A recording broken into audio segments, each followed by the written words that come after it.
When I met Prabhuji for the first time, he was a yoga teacher, but what was attractive about him was his extreme passion for the truth, for enlightenment, for the experience.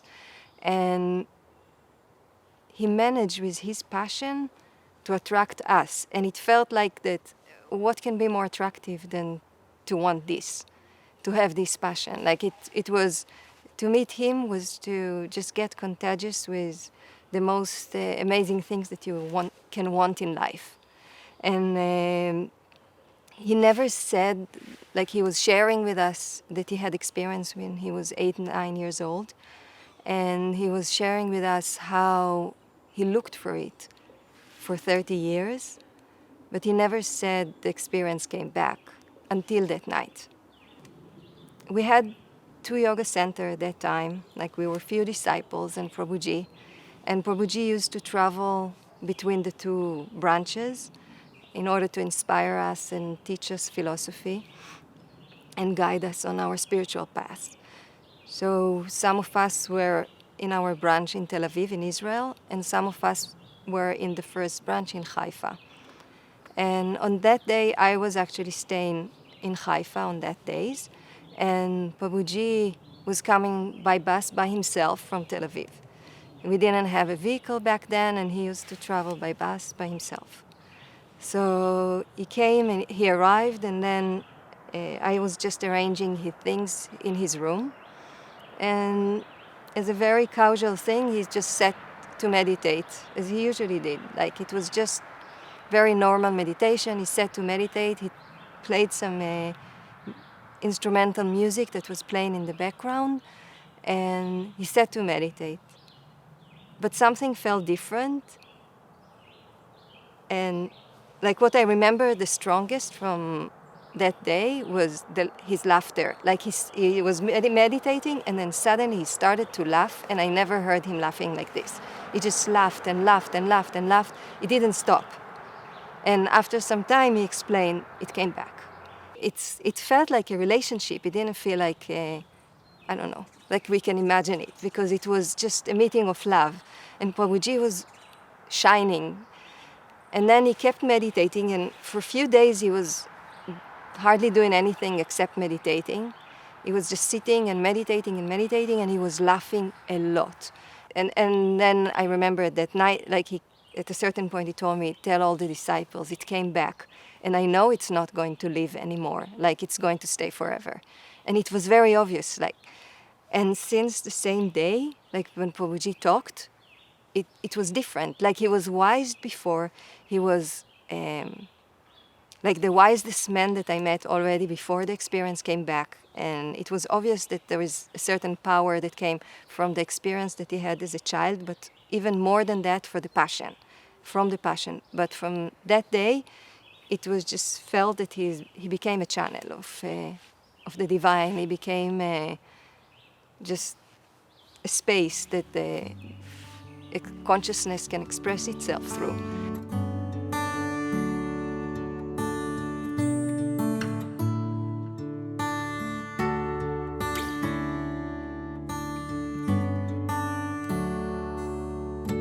When I was asked to share about it, I was thinking about something that Prabhuji used to say to us on the first days. Like he used to say that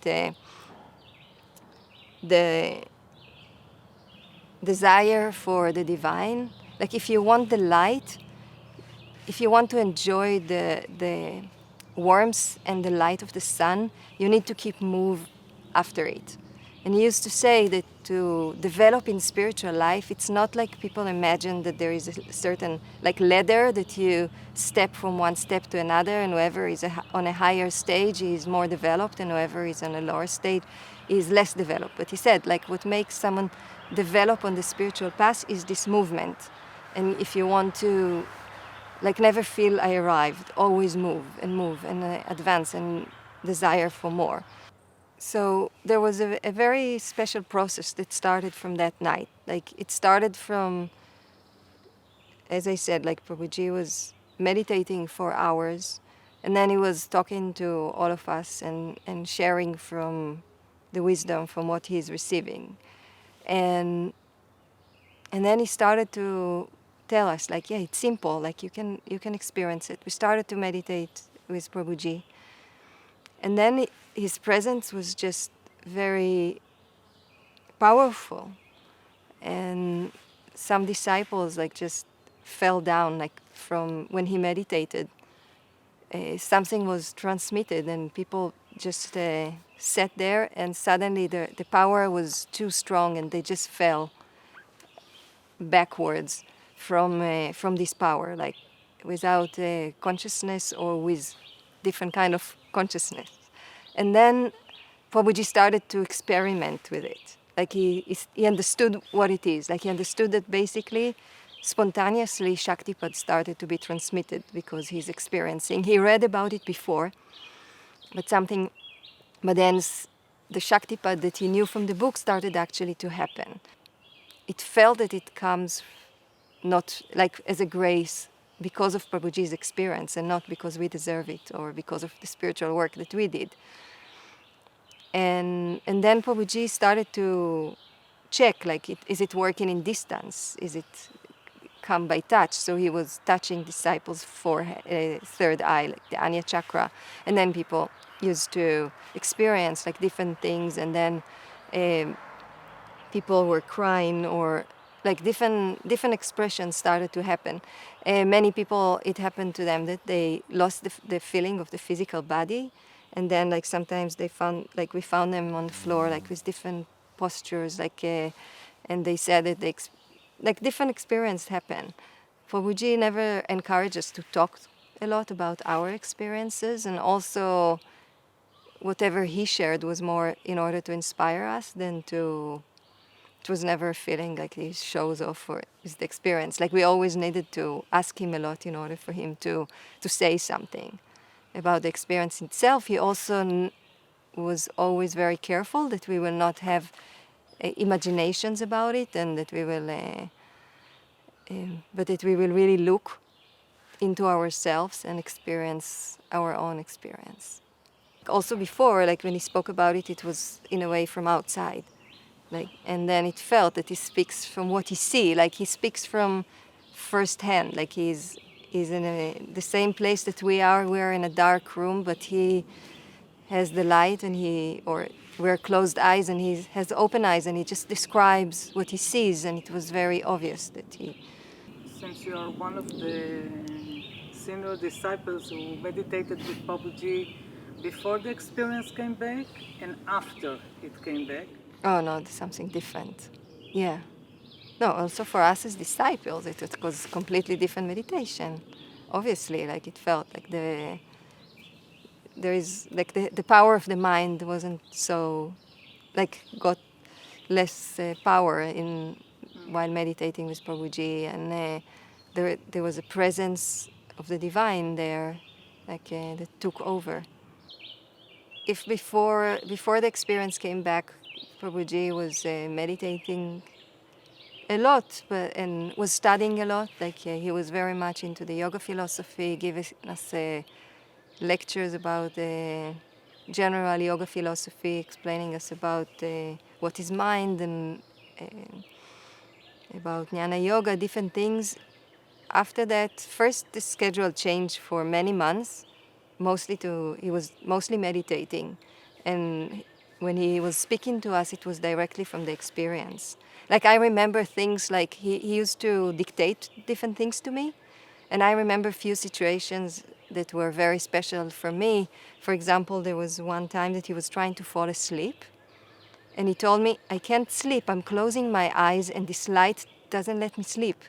And he said, like, I open my eyes, it's not as, like the light is not so strong as when I close my eyes and I just can't sleep. And there was another time that he was trying to sleep, and he said, like, I just can't sleep, I have to, he keep telling me things. And then he started to dictate me different things that just, the presence of the divine was just speaking without words to him, and he had to say it, like he had to pass it on. So, and I think that through the years he learned to live with it somehow, like to sleep and to write and to live general, like to communicate with us with the experience present all the time. But it was clear when the experience came back, like that he will never let it go. So he was just hours and hours, like 14, 16 hours a day, just meditating, sitting and meditating. He was meditating in his room. He was meditating with us. It was just all meditation, all the time. He started to push us more, like much stronger, to make changes in our lives and to be open to the presence of the divine, to meditate. Like it was very big shift in this sense.